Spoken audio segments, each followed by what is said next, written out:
I was sick with lupus, RA, fibromyalgia, and depression. Have you ever felt that you have given up in life? How many of you have hiding that depression? Well, I did.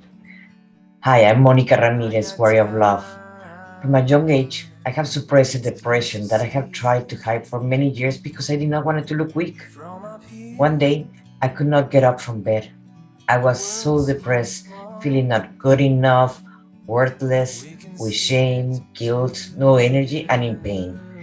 And of course, I felt the worst mother possible to my young toddler. I was in an abusive relationship and I did not knew how to get out of that situation. In my mind, the only path that I thought that I had it was suicide. I did not want to continue with that suffering anymore. But even in the darkest moments, there always is a light. I saw my little daughter who was meeting me, and that filled me up with hope. It gave me the courage to fight for my life. I asked for my divorce, even if I was very afraid of my ex husband. My motto was the love for my kids. I could not abandon the sheep. I realized I had two options to give up and end everything, or find a way to get healthy and change my emotional state with dignity and honor. I saw that I had the door in front of me, it was the courage door, and I had to take it. It took me many years and certifications so I could heal myself. I changed my diet, I started meditating 3 times a day, I became the observer of my own thoughts and emotions. I prioritized being me first.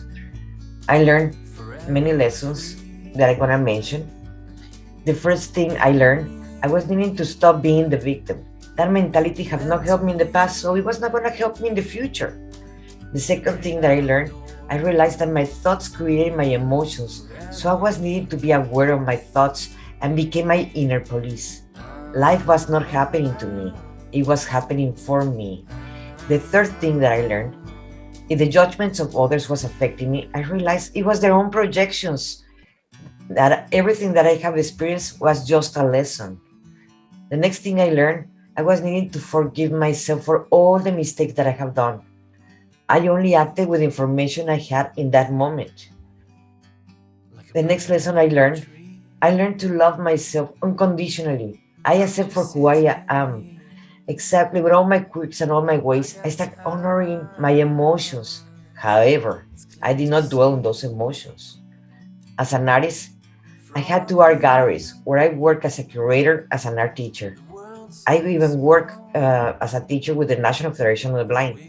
I made artists and blind people believe in themselves and trust their own abilities. The majority of the human beings do not believe in themselves because it is a program that is wired in our conscience, and it told us that if we believe in ourselves, it was just our ego.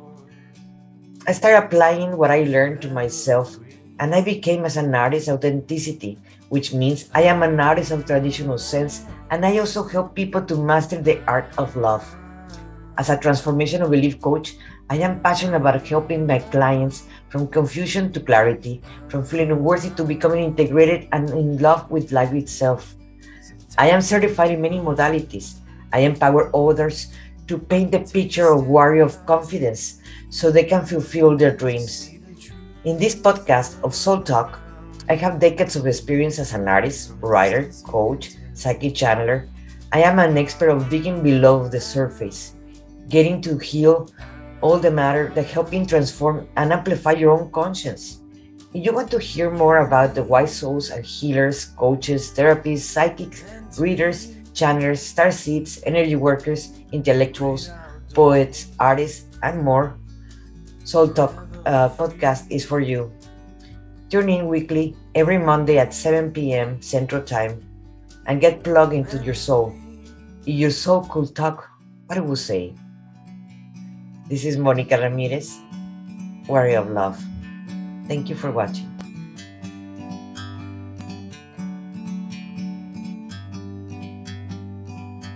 Like a bird on a tree, I'm just sitting here.